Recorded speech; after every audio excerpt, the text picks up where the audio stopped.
Tama na.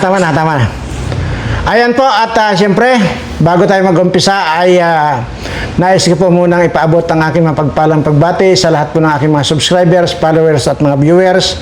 Sana manawari ligtas kayo sa lahat ng uri ng kapahamakan, ligtas sa lahat ng mga sakit, at ang dumating na lamang sa inyo, swerteng walang katapusan. Ayan po, at tuloy-tuloy na po tayo. At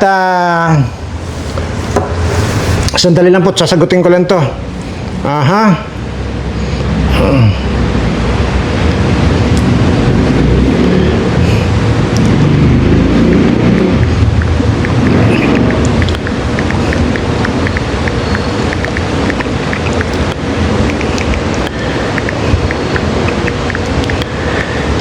Ayan po, at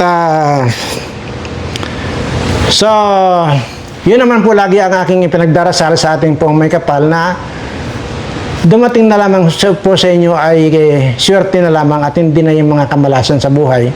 Hindi baling dito lang po mapunta mga kamalasan sa mga antay-kalingap na walang ginawa kundi ang sirain, sinisira ang kalingap na wala namang ginagawa sa kanilang masama. Ayan. Agaya na lamang po ito si Kapitana. Pero kwan po nakakaawa na po ang kalagayan ni Kapitana ngayon dahil kinuyog po ng libo-libong garapata ang kanyang tinggil. Nangunyapit na po. Wala na po siyang ginawa kundi magbunot ng mga garapata sa tinggil niyan. Yan po yan. Pero wala pa rin katigil-tigil sa paninira sa kalingap ang gagana yan. Meron pala ako nabalitaan dito. Ito pala ay tirador ng mga barangay tanod. Tirador ng mga barangay tanod. Lahat daw ng mga barangay tanod yan tinikman ng gagano yan. Kaya pala sa pagmumukha lang talaga nito, malibog pa sa kambing tong hayop na to Wala nang ginawa kundi ang siraan ng kalingap. Anyway, siguro po balikan na lamang po natin yung pag may time pa tayo mamaya, no? Kasi doon po sa mga sumusubaybay sa akin, wala pa po, hindi pa po, nandyan pa po sa kalingap nung nangyari yan kay Anghet, yung mga ganyan-ganyan, may sinabi ako dyan. Nandyan po yan, hindi mabuburay, nasa video yan May sinabi ako dyan na mayroon pa na baka mas malala pa dito kay Anghet ang mangyayari. Kaya nagbigay ako ng clue nung makaraan ng isang araw, pinaglaylo, at ngayon nga ay hindi na tinatandim mo, hindi na nilalabdim. Sinabi ko po yan, nandyan po yan. Ngayon, bakit ko nabanggit ngayon? Kasi umipal din po yung tatay nito. Yung itong kalingap na ito, na Angel, umipal po ang tatay. Parehas lang sila ni Kwan. Itong si si Butanding. Sa pag-iipal nila sa kanilang mga anak, ayan. Ngayon tuloy, sirang-sira yung anak. Ngayon, Butanding ito, si Hansel ang umipal sa kanyang anak. Ngayon, lalaki ngayon, tatay ngayon yung umipal doon sa kanyang anak. Hindi ko pa kasi napapanood ng buo yung video nito kung bakit daw nakapag-react itong si Kalinga Prab, no? At wag po muna nating hindi ko muna bibirahin ito kasi hindi ko nga napanood pa, pero ito pahapyaw ko na ito sa inyo. Pahapyaw ko na ito. Kaya yabang talaga itong mga putang inan to, no? Tingnan mo yung hayop nitong Butanding na ito. Sabi ko nga, inangat yung anak niya. Pinaganda na mula sa pagiging akala mo pagerper. Ngayon, ano na? Feeling ni Hansel, sikat na artistahin na yung anak niya. Hindi naman niya alam na super naman ang kapangit ng Gaga. Grabe. Feeling ko feeling mga in-demand, feeling mga artistahin ng mga hayop. Putang hindi nga hubaran ninyo yan. ihampas nyo sa likod ko yan, kahit nakahubot-ubad yan, di ko lilingunin. Maduduwal pa ako sa mga hayop na yan. Ngayon, mayroong isa. Umiipal din yung tatay. Mayroon din channel itong tatay na ito. Pansinin nyo, mayabang yung tatay na yan eh. Yang butanding din yung tatay niyan. Itong isang Kalingap Angel na wala na rin, hindi na pinagtandim. Sinabi ko na yan dati. May magkakaproblema kayo dyan pag hindi nyo pinigil yan, tinanggal yan. Bagay, tinanggal naman. Pero ayan na. Piling artistahin din, piling yung tatay naman yan, piling artista yung kanyang anak. Ay putang ina. Saan ba inahon yung mga animal na yan? Yung anak ni Butanding na yan, saan inahon yan? Doon sa dagat-dagatan. Itong isa na ito na umiipal din tong tatay na ito, na isa ring Butanding na tatay yan, na isa ring mayabang. Saan inahon yung anak niyan? Amoy biik, amoy baboy, amoy tae ng baboy. Tapos ngayon mag-iinarte. Yan ang sinasabi ko eh. Yan ang sinasabi ko. Kahit pabalikan ninyo yung video ko dyan, sinabi ko yan, magkakaproblema. Ayan na nga. Tinanggal. Pero ngayon, paipal-ipal itong tatay na parang akala niya, feeling niya, napakaganda yung anak. Ay po, tiyama. Alam niyo, sa totoo lang, kung alin pa yung ang papangit, siya pa nagpipiling magaganda. Ganitong Beyonce na ito. Nako. Ayop. Ngayon, tahas ang sinasabi ko, di ba, noon nakaraan yan, di ba may sinasabi ako, kung ito nga, mayroon pa ito, iba naman ito, iba. Baka sabihin nyo, makadudugtong ito. Iba ito. May sinabi rin ako dyan, na sinabi ko dyan na kung itong tanga at bobo na pamilya nakakreate ng kaguluhan sa Kalingap, ano pa kaya itong si Bridget na may talino yan eh. Kaya sabi ko sa inyo, magkakaproblema rin kayo dyan. Maniwala kayo sa akin. Abangan ninyo. Yung mga ganyan kasi, hindi na kanyan eh. Una, palagay ko, pare-parehas na lang yung kwan, pare-parehas na lang ang trato. Hindi yung kung sino lang kwan. Isa pa, diyan namimihasa yung mga sponsor na mga malasado. Diyan pa namimihasa. Diyan pa nagiging arrogante yung mga sponsor na mga kwan. Yun lang, suportahan nyo yun lang. Bullshit. Hindi ganyan eh. Kung gusto niyo mag-sponsor at gusto niyo tumulong sa mga nadidiscover ng Kalingap, tumulong na lang kayo. Hindi yung parang kala nyo nakapagbigay kayo ng 100, akala nyo Diyos na kayo, mga putang ina yung mga sponsor kayo. Ayan na. Ito, nagsalita na, mayroon dyan vlog, itong sinuli. Ito yung nuli na ito na malaki rin ang pagnanasa kay Joy. Dati. Mabuti na lang lumayo dyan si Joy. May panawagan kay Beyonce na ang sinasabi nitong matandang ungas din ito, ang sinasabi niya, dapat daw itong si Beyonce lumantad na. Ano ang ibig sabihin niya na lumantad na raw itong si Beyonce? Ang gusto niya mangyari, ipagsigawan niya diyan sa kanyang channel na itong nanay niya nuknukan ng kabubuhan at katangahan, bukod sa kanyang kakapalan ng bilbil, ang kapal din ng mukha niyan at ang kapal din ng kanyan ng mukha niyan. Yan yun. Butanding na, tanga pa, bobo pa.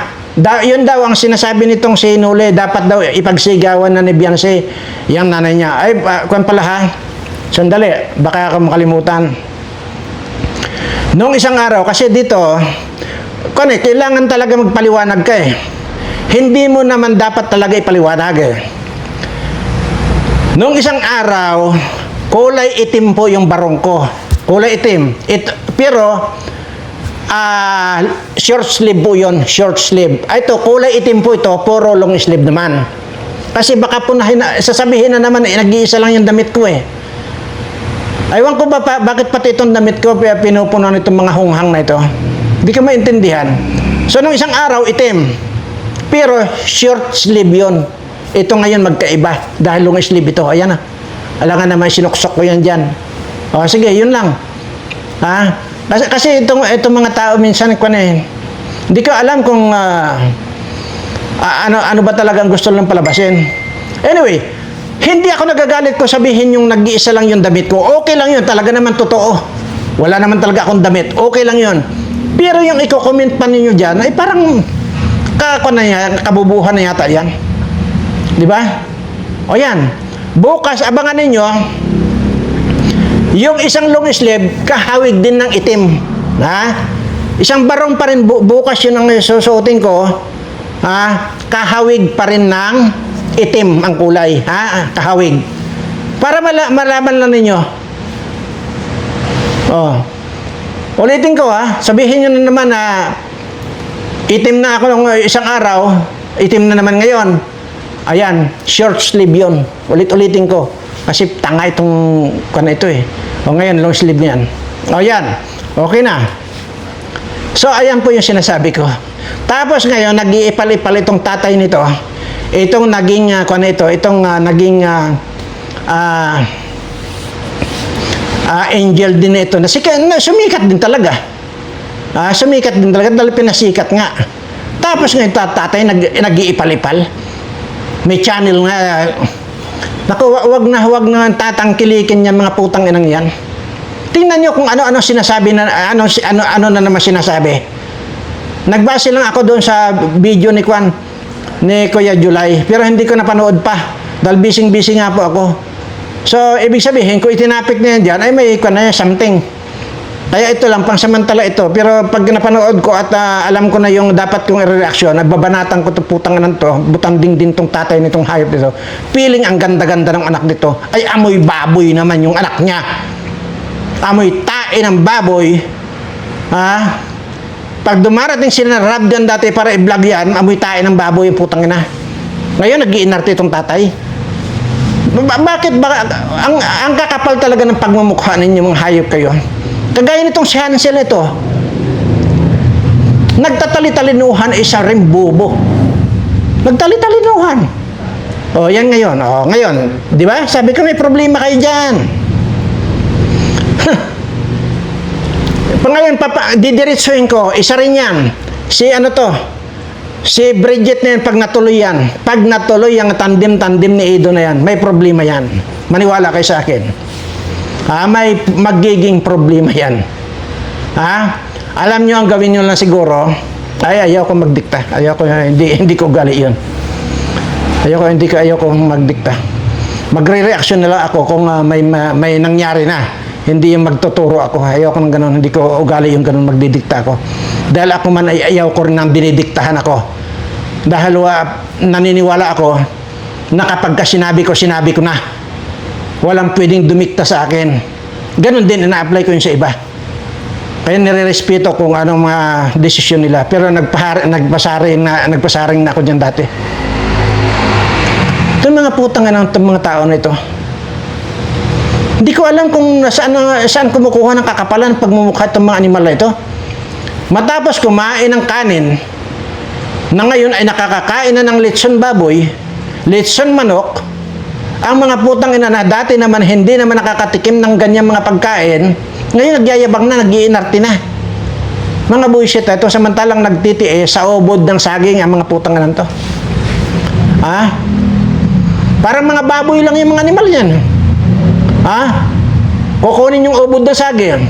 Yung hindi nila maubos, ibigay sa baboy, lalamunin muna nila kasi wala naman talaga silang paglamon itong mga animal na ito. Kaya nag-iinarte. Nakakagalit. Sabi ko nga, nako, sige, ipon-ipunin lang natin yan. At para minsanan kong paggigigilitan yung mga animal na yan. pag nagkaroon ako ng pagkakataon. Anyway, balik tayo dito kay kay Kapitana.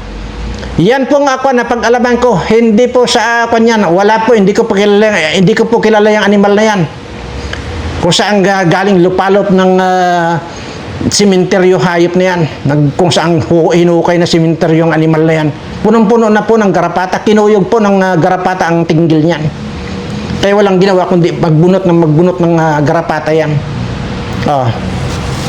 Tapos yun nga, yung napag-alaman ko, tirador ng mga barangay tanod pala yan. Walang barangay tanod na pinalampas yan. Gusto para lang si Dilima. Di ba si Dilima? May Junel! Di ba? Ganyan si Dilima. Katakaw sa saba. Hindi na lang burikiin yung mga tinggil nila at kung ano-ano pang mga kabalastagan ang ginagawa ng mga hayop na to. Ganitong kapitana na ito. Imagine mo. Pauwiin yung mga tao, mga empleyado, ipapaiwan yung barangay tanod para lang burikiin yung tinggil niyan. Yan ay napag-alaman ko. Walang imposible sa akin, nalalaman ko yan. Kaya sabi ko nga, huwag na kayong daldal ng daldal kung mayroon lang din kayong itinatago na kakatihan sa bilat ninyo. Huwag na kayong magdunong-dunungan. Kala mo napakalaki ng kasalanan ng kalingap sa inyo, mga putang ina nyo. Wala namang ginawa itong, wala akong nakikitang masamang ginagawa ang kalingap. Kaya ganun na lang ang pagtatanggol ko rito. Kaya para sa inyo mga bumabati ko sa kalingap, putang ina yung lahat. Yun lang, ganun lang yun. Yun lang yun. At para sabihin ko sa inyo, yang sobrang kainggitan ninyo, mamamatay kayo. Maniwala kayo sa akin. Sobrang inggit na inggit itong si Kapitana na ito. Mamamatay ka sa kainggit. Ngayon, lumabas na ang totoo. Madaling araw pa lang daw, pumunta na ito si Hansel doon sa bahay ni na Wakwak at excited na raw na pumunta doon kay Tulpo. Madaling araw daw yon. Tingnan mo. Nagplano yung bubo. Anong nangyari sa iyo? Anong nangyari? Pinayagan mo na gumawa ng YouTube channel itong si Kapiso dyan sa anak mo, tapos yung palang address, naka-address sa kanya, kaya nandoon sa kay Kapiso ang Google AdSense pen. Ngayon, wala. Yun ang gagamitin na pang blackmail ni Kapiso sa inyo. Kasi nga bobo sa kabububuhan. Tangina nyo. May sabi ko nga sa inyo, pagsabihin lang ng pag sinabi lang ng Diyos sa akin na Mr. Berana, sunugin mo na yung mga tanga at bobo sa sa mundong ito para wala na, hindi na, para puro matatalino na lang ang matira. Ay nako, mabilis pa sa alas 4. Magsisiga na ako dyan, ilublob ko na kayo sa nagbabagang apoy na yan. Mga bullshit, nakakabullshit lang. Balikan uli natin yung feeling, ang ganda-ganda ng anak niya na amoy baboy naman. Yung bang mga tipong gano'n, hoy, mga putang na nyo, ha? Hindi nyo nakikita yung mga itsura ninyo. Nung unang madiscover yung anak ninyo, puntahan natin si Beyonce. Anong itsura nitong mga animal na ito? Hindi lamang mga hampas lupa at patay gutom nitong mga ito.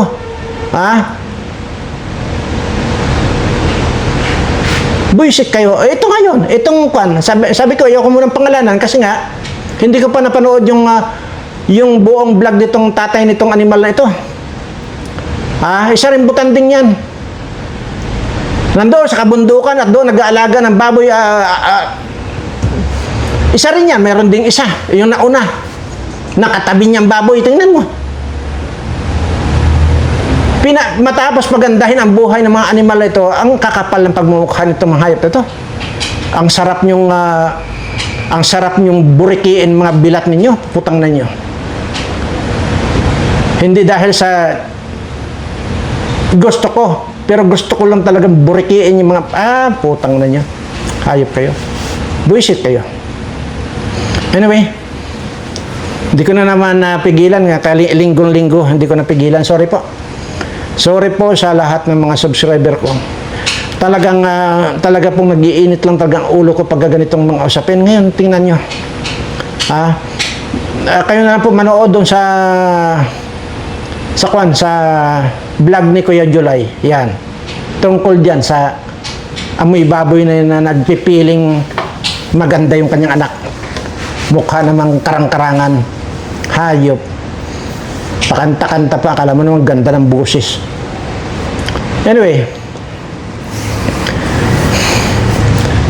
Kwan po talaga. Pasensya na po. Pasensya na po talaga. Hinihingi ko sa inyo. Pasensya na po. At kung may mga time na ganito na hindi ko napipigilan yung init ng ulo ko. Sorry po talaga. Sorry. At salamat na rin po sa patuloy ninyong pagsubaybay dito sa ating walang kakwenta-kwentang channel. Pero darating ang araw, magkakakwenta ito pag dumating na po yung mas matinding dilubyo, mas matinding virus na darating sa atin. Doon nyo ngayon marirealize na ito palang walang kakwenta-kwentang tao, ito ay magkakaroon ng kwenta. Pag nandito na kayo sa akin, wala kayong choice, kundi talagang dito kayo pupunta sa akin. Walang choice. Dahil nandito ang kagamutan, ang proteksyon na para sa inyo, nandito sa akin. So, doon nyo ngayon marirealize na ito palang gagong kaharap ninyo, ay nagliligtas pala ng buhay. Darating yan. Kaya sinasabi ko sa inyo, subscriber ko na lamang ang matitira sa mundong ito. Maniwala kayo sa akin. Mas matindi itong dilubyong darating na ito. Itagaan niyo sa bunbunan ninyo. Anyway, mahaba na po tayo. At open pa rin po. Yung pong mga inoffer ko doon sa dati na kung sakasakali darating yung mga dilubyo dito tayo magsama-sama. Dito mamumuhay tayong tahimik, mamumuhay tayong sagana dito. Wala na kayong intindihin. Yun lamang po. Nandyan pa rin, hindi pa rin po nagbabago yung stand ko na yun. Kaya darating po ang araw, dyan yun ako makikilala. At hahayaan ko, hindi ko natatanggapin, hindi kong tatanggapin itong mga traidor ng mga taong to. Wala. Tadyakan ko pa yan. Mga putang mga yan. Maraming salamat po at sa lahat po ng aking mga subscriber. Mahal na mahal ko po kayong lahat.